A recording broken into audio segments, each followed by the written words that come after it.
Bismillahirrahmanirrahim. Assalamualaikum warahmatullahi wabarakatuh. Selamat berjumpa mahasiswa Universitas Terbuka dalam tutorial online mata kuliah Pendidikan Bahasa Indonesia di SD PDGK 4204 bersama saya Dita Mulyana Ramadhani, SPD MPD yang menjadi tutor Anda. Nah, kegiatan tutorial keempat ini membahas tentang yang pertama adalah telaah kurikulum dan buku teks mata pelajaran Bahasa Indonesia Sekolah Dasar kelas rendah, dan yang kedua adalah telaah kurikulum dan buku teks mata pelajaran Bahasa Indonesia Sekolah Dasar kelas tinggi. Nah, pada materi telaah kurikulum dan buku teks mata pelajaran Bahasa Indonesia Sekolah Dasar kelas rendah, Anda akan mempelajari topik-topik yang berkaitan dengan hakikat kurikulum dan aspek pembelajaran bahasa. Nah, sedangkan untuk yang kelas tinggi, Anda akan mempelajari topik yang berkaitan dengan aspek-aspek pembelajaran bahasa dan kajian buku teks. Jadi ada beberapa materi yang perlu kalian pelajari mengenai telaah kurikulum. Di kelas rendah itu mengenai hakikat kurikulum, pengertian kurikulum seperti apa, fungsi dan tujuan kurikulum seperti apa.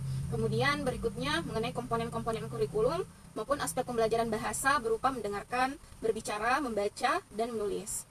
Nah, juga mengenai perpaduan antar aspek dalam pembelajaran.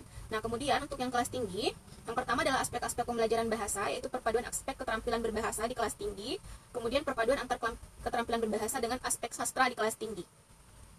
Kemudian yang berikutnya adalah kajian buku teks berupa syarat-syarat buku teks mengenai seleksi, gradasi bahan pembelajaran, presentasi bahan, repetisi bahan pelajaran, juga mengenai ketentuan umum dan ketentuan khusus, serta materi berikutnya mengenai buku teks mata pelajaran Bahasa Indonesia di kelas tinggi, dan ada beberapa latihan soal yang bisa Anda kerjakan.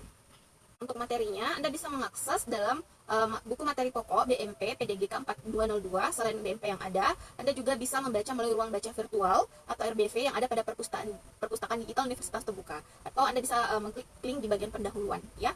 Nah, saya ucapkan selamat belajar, semoga sukses. Saya akhiri, wabillahi taufiq wal hidayah. Assalamualaikum warahmatullahi wabarakatuh.